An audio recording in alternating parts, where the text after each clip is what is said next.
Ya, selamat pagi saya ucapkan, selamat hari Sabat. Kiranya kasih karunia Tuhan Yesus boleh menyertai kita semua pada pagi hari ini. Dan pada pagi hari ini kita akan sama-sama kembali melanjutkan mengikuti ibadah ya dalam satu ibadah khusus, yaitu kebaktian kebangunan rohani. Supaya kiranya boleh menjadi satu kekuatan dan kebangunan bagi rohani kita. Ya. Dan pada kesempatan kali ini ya, kebaktian kebangunan rohani dengan satu judul, yaitu membangun bait Allah. Ya, kemarin kita sudah membahas ya, ada 2 sesi sudah dijalankan dan masih ada sampai 7 sesi ya sampai hari Minggu, jadi masih cukup banyak ya. Yang lalu kita sudah membahas tadi malam tentang dahulu dan sekarang ya. Apa dahulu dan sekarang itu ya, kita membahas tentang apa itu bait Allah ya, bait Allah yang dahulu dan bait Allah yang sekarang. Kalau dahulu lebih banyak berfokus kepada tempatnya, bangunannya, tetapi di masa perjanjian baru ketika Tuhan Yesus datang, Tuhan Yesus memberikan pengertian yang baru tentang bait Allah ini, yaitu bait Allah adalah tubuhnya, dan tubuh Kristus adalah kita sebagai jemaat. Kita adalah bait Allah. Jika Daud membangun bait Allah yang dahulu supaya bait Allah itu menjadi bangunan yang luar biasa ya, tentu kita juga perlu membangun kita ya, kita sebagai tubuh Kristus yang luar biasa. Bukan untuk kesombongan kita tentunya, tetapi bagaimana dengan kita membangun tubuh Kristus ini, nama Yesus yang adalah kepala dimuliakan dengan cara menjadi ciptaan yang baru, manusia baru yang meninggalkan manusia lama. Manusia lama kita penuh dengan kelemahan. Manusia lama kita akan menuju kepada kebinasaan. Oleh karena itu kita harus tinggalkan itu. Hal-hal yang tadinya mungkin kita masih lakukan sebagai manusia lama sebelum mengenal Yesus. Ketika sudah mengenal Yesus, harusnya menjadi ciptaan yang baru, menjadi manusia yang baru. Mudah? Tidak mudah. Butuh proses? Butuh proses. Ya. 2008 ya, saya berserta dengan beberapa rekan ya, diberikan kesempatan oleh Tuhan untuk masuk teologi ya, STT tahun 2008. Waktu itu kita ada STT 2 tahun di Bandung dan 1 tahun di Gereja Jakarta ya. Dalam proses STT itu sebenarnya bukan cuman belajar firman Tuhan, tetapi bagaimana kita itu dibentuk, bahkan sebelum dibentuk dihancurkan dulu apa? Ego dan hal-hal yang lainnya. Supaya kita jadi ciptaan baru, supaya kita jadi manusia baru sebelum melayani Tuhan dengan ketika akan melayani Tuhan. Kenapa demikian? Karena masing-masing punya background yang berbeda. Waktu itu saya ingat ketika masa STT, ya, yang satu angkatan dengan saya itu ada pendeta Silas. Dia yang paling tua, senior. Masuk STT anaknya udah 3.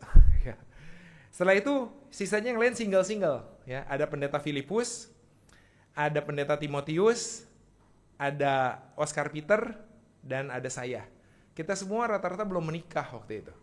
Dan tentu akan berbeda ya. Yang sudah menikah tingkat kedewasaannya ya, tingkat pemahaman akan kehidupannya jauh lebih baik. Sedangkan kita yang belum menikah ya masih begitu banyak hal yang harus dibentuk. Tetapi proses pembentukannya itu bukan hanya membentuk mengenal firman Tuhan, tapi juga bagaimana kita dihancurkan, dileburkan untuk menjadi hal yang baru, menjadi ciptaan baru. Contoh, beberapa dari kami itu dididik dalam satu keluarga yang laki-laki itu tidak boleh lakukan pekerjaan perempuan. Betul. Cuci piring nggak boleh, bersihin WC nggak boleh, ya, masak tidak boleh. Beberapa di antara kami ya. Tapi ketika STT itu semua dihancurkan. Ya, dihancurkan. Kenapa? Kita harus kerja bakti. Kerja bakti itu apa? Membersihkan, kita dipinjami satu gedung di Bandung. Ya. Dan gedung itu tanggung jawab kita. Ya. Setiap hari kita harus sapu, pel, cuci WC. Termasuk sikat WC-nya. Gitu ya. Kenapa? Untuk menghancurkan yang lama. Dibentuk menjadi baru. Tadinya banyak penolakan. Ya, karena nggak biasa. Apaan sih, masa begini? Bukan STT harusnya belajar firman Tuhan doang? Enggak, ternyata dihancurkan benar-benar. Sampai akhirnya jadi terbiasa. Bahkan salah seorang rekan yang tadinya nggak pernah sama sekali, dia jadi hobi bersihin WC. Oh, ya. Kalau kita bagi tugas ya, ayo yang sapu siapa, yang ngepel siapa? Dia, saya cuci WC. Kenapa demikian? Karena ya itu ya, kita harus berubah menjadi ciptaan yang baru. Nah hari ini, selama 1 hari ini kita akan bicara 3 sesi. Ya, 3 sesi ini sebenarnya akan berkaitan dengan ini. Ya, kemarin kita sudah bahas apa itu bait Allah. Kita juga sudah bahas kenapa harus dibangun, karena kita itu adalah ciptaan baru, harus terus dibangun. Dan hari ini kita akan bicara, dan besok bagaimana cara membangunnya. Karena bukan tidak mau dibangun, saya mau menjadi ciptaan baru, saya mau menjadi manusia baru, tetapi saya tidak tahu caranya. Ya, bagaimana? Ada 3 poin besar. Poin yang pertama, bagaimana membangunnya dengan cara penggembalaan yang baik. Ya, di gereja itu akan selalu ada yang namanya penggembalaan dan pemberitaan Injil. Bagaimana kita dibangun menjadi baik adalah bagaimana kita digembalakan dengan baik. Siapa yang menggembalakan kita? Gembala agung adalah Tuhan Yesus. Bagaimana kita dibentuk, dibangun oleh Tuhan, mengalahkan ego kita, mengalahkan keakuan kita. Maukah kita dengan rendah hati menerima apa yang Tuhan ajarkan kepada kita dan lakukan? Ya. Sesi yang pertama akan bicara tentang seia, sekata, sehati, sepikir. Dengan satu judul yaitu kita awali dengan kuat. Ya. Kita mengawali pembangunan bait Allah ini, tubuh kita ini harus dengan kuat. Ya. Kenapa? Fondasi harus kuat. Ya. Bahan-bahan juga harus kuat. Ya. Supaya apa? Bait Allah yang dibangun bisa berdiri dengan kokoh ketika ada angin, ketika ada cobaan, ketika ada teguran, ketika ada kesulitan, kita nggak tumbang. Ya, diawali dengan kuat. Apanya yang harus kuat? Ada beberapa hal yang kita bisa sama-sama renungkan. Yang pertama, harus diawali dengan iman yang kuat. Apa iman yang kuat itu? Ya, di dalam nama Tuhan Yesus kita akan sama-sama teruskan. Iman yang teguh, iman yang kokoh. Mari kita baca Keluaran pasal 13 ayat 21 sampai 22. Karena ini agak banyak, jadi saya tampilkan saja ya ayatnya langsung ya. Ya, supaya kita nggak terlalu lama ya, karena poinnya agak banyak.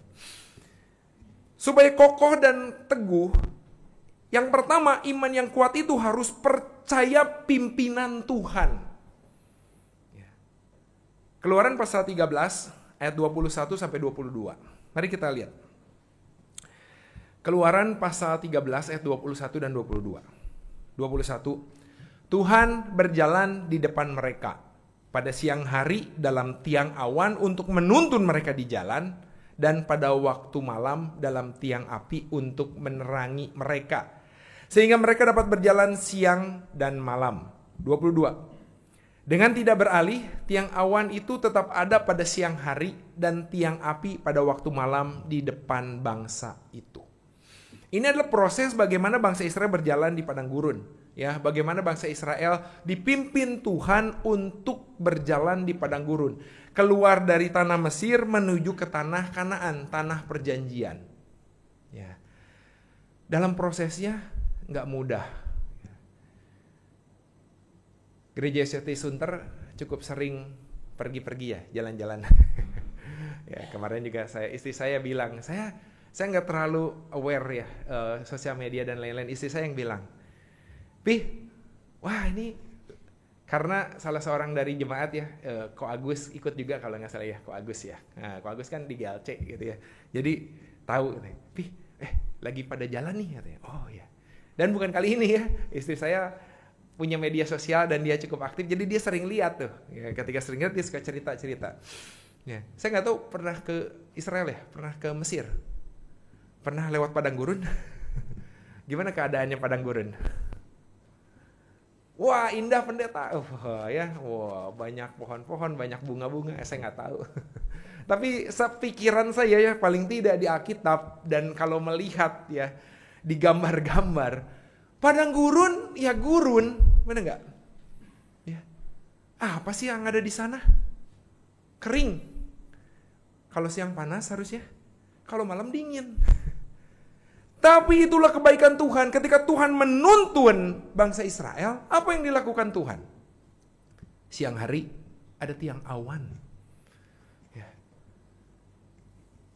Jadi mereka bisa berjalan tanpa panas. Waduh, enak sekali ya. Malam hari ketika kondisi dingin dan gelap, ada tiang api. Kenapa? Menerangi mereka dan juga untuk memberi kehangatan. Karena tiang api itu ya namanya api, harusnya sih hangat ya. Artinya ketika Tuhan memimpin, Tuhan pasti akan menyertai, Tuhan pasti akan memberikan yang terbaik untuk kita. Masalahnya adalah percayakah kita? Nggak usah Tuhan, teman saya, sahabat saya juga bisa beri yang terbaik. Masalahnya adalah ayat 22. Dengan tidak beralih, tiang awan itu tetap ada pada siang hari dan tiang api pada waktu malam di depan bangsa itu. Dengan tidak beralih. Apa artinya? Ada konsistensi. Tuhan menyertai kita, Tuhan memimpin kita, Tuhan memberkati kita. Itu tidak ada yang bisa menghalanginya. Tapi kalau teman kita, bahkan keluarga kita, terkadang ada hal-hal yang menghalangi mereka untuk membantu kita. Karena manusia ya, bukan gak mau ya, mau bantu, tapi manusia punya keterbatasan. Ya. Ada jemaat sakit. Ya. Keluarga bisa bantu? Bisa. Tapi ada kalanya gak bisa. Ketika sakitnya begitu parah, sakitnya begitu berat, siapa yang bisa bantu? Dokter? Dokter pun manusia, ada keterbatasan. Tapi Tuhan, tidak mustahil. Tuhan pasti bisa bantu. Ya. Yang pertama, supaya iman kita kuat, percaya pimpinan Tuhan. Yang kedua, supaya tidak goyah, supaya kokoh. Iman harus bagaimana? Tidak goyah menghadapi badai, tidak goyah menghadapi cobaan, ya. Tidak menjadi lemah ketika menghadapi tantangan. Ya. Kita baca Matius pasal 14 ayat 28. Sampai ayat yang ke-30. Matius pasal 14 ayat 28 sampai ayat yang ke-30.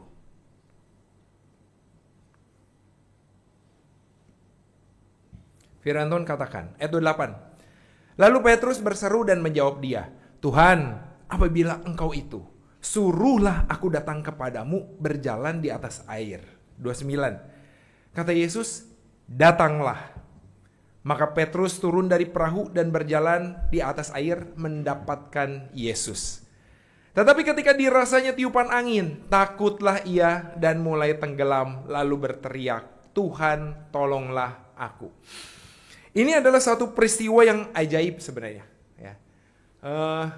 Mari kita bayangkan, kondisikan kita itu adalah murid-murid Tuhan pada waktu itu. Kalau kita baca di ayat-ayat sebelumnya, kondisi itu begitu bukan kondisi yang enak ya. Kenapa? Satu, ya, angin sedang bertiup kencang. Otomatis laut tidak tenang. Ya. Kondisi waktu itu gelap. Ya. Tiba-tiba ada sosok muncul. Ya. Inilah. Bukan di perahu, di luar perahu, di tengah-tengah air. Dalam kondisi masih gelap. Apa yang terjadi? Murid-murid kaget. Ya. Ketika murid-murid kaget, apa yang kata yang mereka ucapkan pertama? Ada yang ingat? Itu hantu. Bukan Tuhan ya. Itu hantu. Waduh. Mereka berteriak-teriak ketakutan. Ya. Terus sosok itu ya, kan kita belum lihat ya, karena masih jauh ya. Wah. Terus sosok itu bilang satu kata, aku ini jangan takut. Coba kita bayangkan, kita ada di rumah ya. Terus rumah kita dekat dapur lah, anggap ya. Ada dapur, kemudian kamar ya. Kamar, WC di sebelah kamar ya. Tapi harus keluar. Begitu keluar dari WC, di dapur itu tiba-tiba ada satu sosok berdiri gelap-gelapan. Wah, apa yang kita lakukan? Apa yang kita lakukan? Gelap loh, malam-malam, ada yang berdiri. Maling. Habis istri anak ada di kamar. Ini siapa tiba-tiba? Terus orang itu bilang, ya sosok itu bilang, jangan takut, aku ini. Apa respon kita? Apakah kita akan seperti Petrus? Langsung ngomong, kalau itu kamu, biarlah aku datang kepadamu ke tempat yang gelap. Kayaknya gak mau deh. Kalau mau, paling begini nih. Siapa kamu? Saya gak tahu kamu. Mendingan kesini ke yang agak terang. Kenapa bukan Petrus minta Yesus aja yang datang? Supaya kelihatan lebih jelas kan. Kan ini aku ini, jangan takut. Oh ini Yesus. Yesus datang dong ke sini. Lihat, saya mau lihat. Kalau kejauhan gak kelihatan gitu. Enggak gitu. Petrus itu jawabnya gini, Tuhan apabila engkau itu suruhlah aku nih yang datang kepadamu berjalan di atas air. Ini kan cari masalah ya. Udah, kalau itu bukan Tuhan gimana? Begitu dia turun kejebur. Ya, kenapa gak minta itu aja datang? Inilah iman seorang Petrus. Walaupun orang katakan di peristiwa ini Petrus begitu lemah imannya, tapi iman Petrus yang terbaik di antara murid-murid yang lain. Kenapa? Yang lain diam. Cuman teriak-teriak doang. Petrus yang berani loh. Petrus yang turun. Ketika dikatakan datanglah, Petrus turun. Ya. Dan akhirnya berjalan di atas air. Tapi masalahnya adalah ketika Petrus turun, kaki melangkah di air, wih, bisa diinjak nih air. Wah, keras. Dia jalan. Wah, udah enak. Wah, ya dia datang. Ini pasti Tuhan nih. Wah, dalam hatinya udah imannya semakin bertumbuh. Tapi kan seperti kehidupan ya. Tuhan tolong aku Tuhan. Tuhan tolong lu. Wah, puji Tuhan. Tapi setelah itu kita sakit lagi. Kalau ini sakit ya. Setelah itu kita sakit lagi, apa yang kita rasakan? Aduh, kenapa sakit lagi? Petrus berjalan di atas air, dia sudah melangkah menuju Yesus ya, mendapatkan Yesus. Kemudian cobaan datang lagi kan. Angin datang lagi. Dan Petrus merasakan itu. Dan apa yang terjadi? Mulai tenggelam. Bukan berarti tidak ada iman. Dia berjalan di atas air, bukti dia beriman. Tapi cobaan itu gak berhenti. Ya. Sakit bisa datang lagi. Masalah pekerjaan bisa terus bermunculan. Tapi kan bukan di situnya. Tapi kita bisa melihat, oh ada Yesus di sana. Untungnya ya, ketika Petrus mulai tenggelam, dia nggak buru-buru balik ke perahu ya. Kan nggak ditulis buru-buru balik ke perahu. Dia tetap ingat Tuhan, inilah yang harusnya juga jadi contoh buat kita. Dia katakan apa? Tuhan tolonglah aku. Ketika kita sudah ada di dalam Tuhan, kita percaya kepada Tuhan, iman kita kepada Tuhan, kita jalan menuju Tuhan, ada angin, ada cobaan apapun, jangan berpaling ke tempat lain, jangan berpaling ke jalan lain, jangan menjauhi Tuhan, tapi tetaplah berfokus kepada Tuhan, karena hanya Tuhanlah yang mampu membuat kita berjalan di atas air. Artinya, hanya Tuhan yang mampu membuat banyak hal yang mustahil dapat terjadi dalam kehidupan kita. Petrus ada bagusnya ya, nggak semuanya jelek nih. Ya. Walaupun Tuhan Yesus tegur kan ya, tetapi ini satu contoh buat kita ketika kita menghadapi badai itu, supaya kita bisa punya iman yang kuat, ya, iman yang teguh dan kokoh, percaya pimpinan Tuhan, tidak goyah menghadapi badai. Ya, karena pasti ada badai, bukan hanya dipimpin, ada cobaan kok.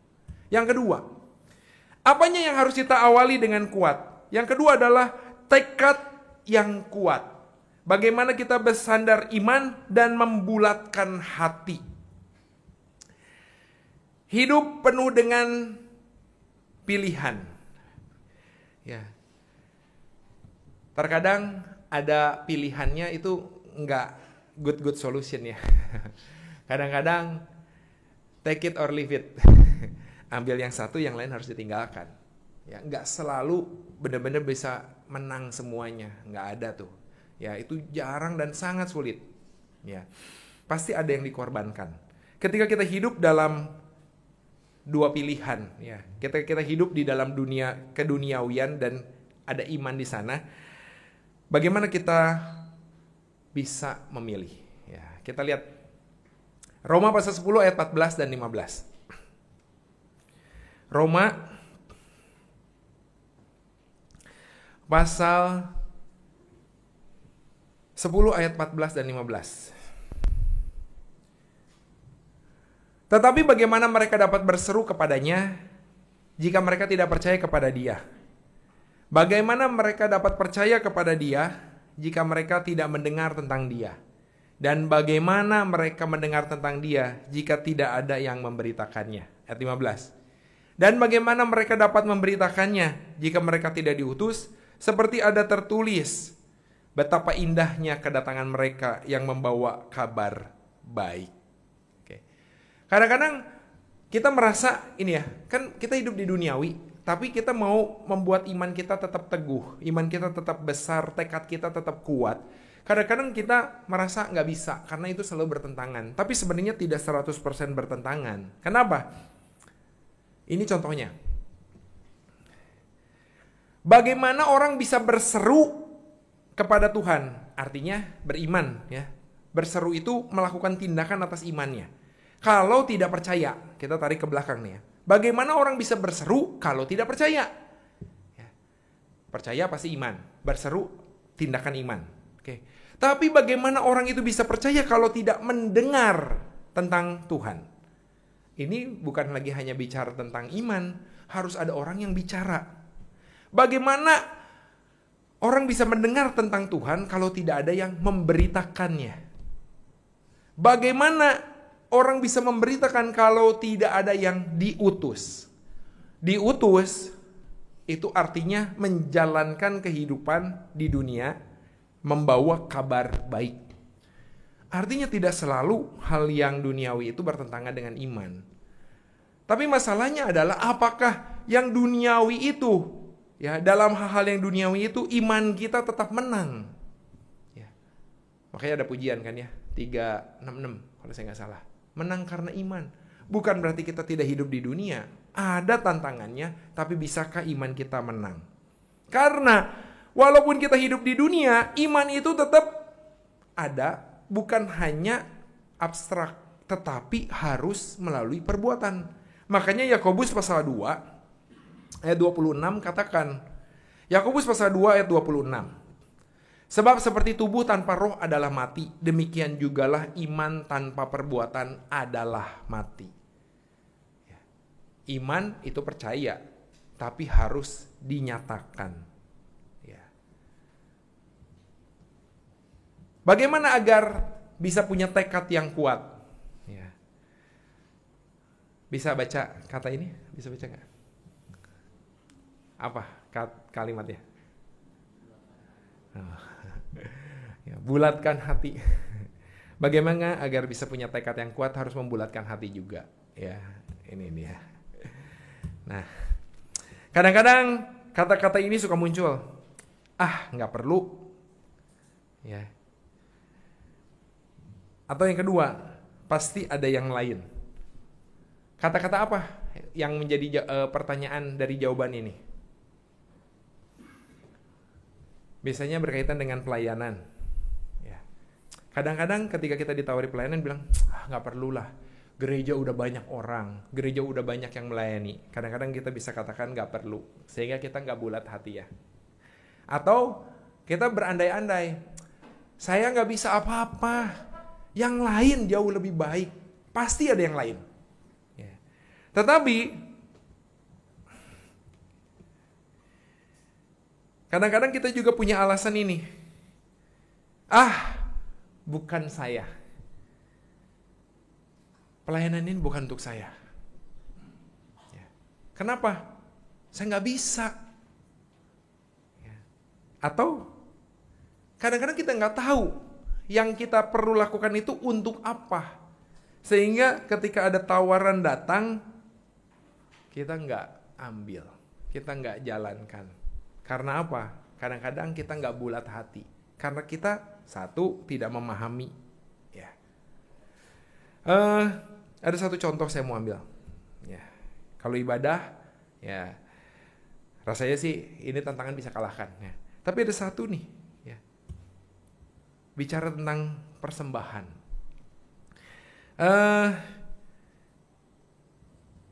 Persembahan adalah satu hal yang kita berikan dengan ketulusan. Ya, kita berikan dengan ketulusan hati. Tetapi kadang-kadang ketulusan hati itu, ya, kebulatan hati itu bisa terpengaruhi oleh kalimat-kalimat ini. Kadang-kadang kita lihat, oh gereja kayaknya nggak perlu deh. Nggak perlu gereja. Gereja masih kaya, masih banyak uangnya. Yang kedua, kayaknya saya nggak perlu, yang lain juga ada. Yang lain lebih. Atau kadang-kadang pertanyaan yang ketiga nih, untuk apa? Kadang-kadang ada ketidaktahuan ya. Kenapa kita harus kasih persembahan? Dan hal-hal ini sebenarnya akhirnya membuat kita tidak bulat hati untuk memberikan persembahan. Padahal persembahan, ya dalam hal ini saya mau bicara tentang perpuluhan, itu adalah perintah Tuhan. Ya, satu perintah Tuhan. Tetapi hari ini, ya kita, apalagi Sunter nih, Sunter punya satu tujuan nih, untuk apa? Gereja SDA Sunter akan dibangun ya, ya akan ada rencana direnovasi, ya bukan hal yang mudah, ya saya nggak tahu nih, pengurus majelis bagaimana, terbebani nggak? Aduh, ya. Karena ini disiarkan juga loh, bukan hanya untuk jemaat Sunter, ya di kongres pun dibagikan, ya. Untuk apa? Saling support, saling dukung, ya. Bahkan kongres memutuskan, ya kita semua ambil bagian untuk membantu pembangunan, karena nanti Sunter berhubungan dengan MP ya. Jadi ayo kita kegerakan bersama. Kita perlu tahu untuk apanya. Kalau enggak, kita bilang ya, ngapain sih? Karena gereja-gereja cabang diminta sumbangan ke-13 ya, iuran ke-13 gitu ya. Kemarin ada satu hal ya. Setelah beres keputusan ini ya, doakan kami, karena kongres itu adalah wakil gereja ya. Ketika kami sampaikan ini di cabang masing-masing, semuanya dengan bulat hati membantu memberikan iuran ke-13. Ya, ada loh, doakan ya, doakan. Karena nggak gampang, karena nggak semua gereja bisa. Ya. Tapi ini kan kegerakan bersama, harus ada kebulatan hati untuk membangun bait Allah, untuk ya tempat ibadahnya ini. Ya. Tanpa kebulatan hati tidak akan ada tekad yang kuat, nanti akan loyo. Ya. Gereja-gereja bulat hati. Saya yakin jemaat Sunter juga semuanya bulat hati untuk ini. Ya. Yang ketiga, perlu kasih yang kuat. Kasih yang kuat itu seperti apa? Kasih yang bersatu, kasih yang tak terkalahkan. Apa kasih yang tak terkalahkan? Di gereja itu akan ada banyak orang ini nih. Ya. Ada yang hebat, ya. Ada yang pintar, ada yang lebih. Tapi ada juga yang kalau pintar ya harus ada balikannya ya. Ya. Kalau pintar ada yang kurang pintar atau bodoh. Ya. Ada yang lemah, ada yang kurang. Ini wajar, semua ada. Kenapa? Itulah gereja. Gereja kan bukan orang-orang pilihan yang difilter. Kalau kamu datang ke gereja ini kamu harus pintar. Enggak kan? Datang ke gereja ini yang penting adalah percaya Tuhan dengan setulus hati, dengan kebulatan hati. Siapapun saya, orangnya bagaimanapun. Tadi malam saya cerita, jemaat di Dan Bogor bermacam-macam, ya. Yang jualan kangkung ada, ya. Benar-benar hidupnya hanya dari jualan kangkung loh, ya. Bukan penampung kangkung ya. Wah, jual bertonton, enggak, jual iketan. Bermacam-macam. Tapi itulah gereja, nggak apa-apa. Tetapi, bisakah dengan keberagaman ini kita bersatu? Bisakah dengan perbedaan ini tidak membuat kita terpecah? Ya. Tapi justru makin bersatu di dalam Kristus. Galatia pasal 3 ayat 28 kita baca. Galatia pasal 3 ayat 28. Dalam hal ini tidak ada orang Yahudi atau orang Yunani, tidak ada hamba atau orang merdeka, tidak ada laki-laki atau perempuan, Karena kamu semua adalah satu di dalam Kristus Yesus. Jadi balik lagi nih. Mau pintar, mau lebih, mau hebat, mau bodoh, mau lemah, mau kurang, tidak masalah. Ya. Mau Yahudi, mau Yunani, mau hamba, mau orang merdeka, mau laki-laki, mau perempuan, semuanya satu di dalam Kristus Yesus. Inilah kasih yang harus diaplikasikan, kasih yang bersatu di dalam gereja. Saya pernah ada di satu cabang ya. Ini menarik. Di cabang itu jemaatnya itu ada yang bos dan ada yang karyawannya. Ini benar-benar bos dan karyawan, ya, bos dan karyawan. Tapi menarik ketika ibadah ya di gereja, itu batasannya itu hilang. Kalau kita kerja bakti, semuanya kerja. Bosnya ngelapin kaca. Anak buahnya sapu-sapu, semua. Ya. Bahkan ada satu yang menarik. Ini ada bos dan ada majikan dan bawahan ya. Si bos ini perempuan, bawahannya laki-laki. Kalau ke gereja, karena si bawahannya nggak punya kendaraan, bosnya suka ajak, ya, naik mobil. Tapi kan nggak enak ya, laki-laki dan perempuan. Akhirnya bosnya, karena si anak buahnya ini nggak bisa nyetir, jadi anak buahnya nggak mungkin bawa mobil. Jadi bosnya yang bawa mobil, ya. Bosnya nyetir, terus nggak enak kan duduk di samping kan, duduk di belakang, anak buahnya yang di belakang. Kalau ke gereja anak buahnya jadi bos, disetirin sama bosnya. Ya. Tapi nggak masalah, ini bertahun-tahun terjadi kok. Kenapa? Karena mau datang ke gereja, mau sama-sama, dan waktu itu zamannya belum ada ojek online ya, jadi memang susah, gitu ya. Mau nggak mau, ya udahlah kan sama-sama seiman, datang ke gereja. Di gereja, ya nggak ada lagi perbedaan harusnya, ya. Kasih yang tak terkalahkan hanya satu contohnya, yaitu kasih Allah. Kasih Allah itu adalah kasih yang tak terkalahkan, yaitu agape.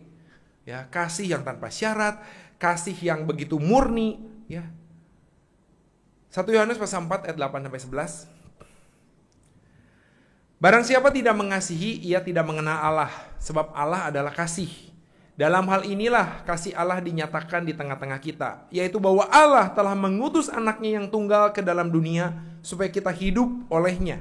Inilah kasih itu, bukan kita yang telah mengasihi Allah, tapi Allah yang telah mengasihi kita dan yang telah mengutus anaknya sebagai pendamaian bagi dosa-dosa kita. Saudara-saudaraku yang kekasih, jikalau Allah sedemikian mengasihi kita, maka haruslah kita juga saling mengasihi dengan kasih Allah itu. Namanya gereja dengan banyak orang dan perbedaan. Bisa terjadi masalah di dalam gereja? Bisa. Tapi yang terpenting adalah bisakah kita saling mengasihi, saling memaafkan ketika kita ada di dalam gereja. Karena kalau tidak, ya, kita tidak akan punya kasih yang kuat untuk mengawali pembangunan bait Allah ini. Sedangkan Tuhan ingin kita terus dibangun. Untuk punya kasih yang kuat, harus punya kasih Allah. 3 hal ini menjadi satu bagian yang kita sama-sama boleh renungkan. Ya. Untuk memulai pembangunan bait Allah itu, supaya bait Allah itu bisa terbangun dengan kokoh dan kuat, harus punya iman yang kuat. Ya. Harus punya tekad yang kuat, dan harus punya kasih yang kuat. Karena kasih yang kuat itu adalah aplikasi daripada iman kita. Ya. Kalau imannya sudah kuat, punya tekad, hatinya sudah bulat, tapi tidak dilaksanakan dalam kasih, percuma. Iman tanpa perbuatan adalah mati. Ya. Satu contoh terakhir. Ya. Ini adalah pasang surut kehidupan Yusuf. Yusuf benar-benar dibangun menjadi bait Allah yang kuat, ya, walaupun tantangan dan cobaannya banyak. Ya. Kehidupan Yusuf itu naik turun. Ya. Pertama dia anak kesayangan, kemudian akhirnya dia jadi budak, kemudian akhirnya dia jadi manajer, ya, kepala rumah tangga dari rumah Potifar. Kemudian setelah itu dipenjara, ya. Kemudian setelah itu jadi yang membantu kepala penjara. Ya, naik lagi ya, di sini sebutnya manajer manajer penjara.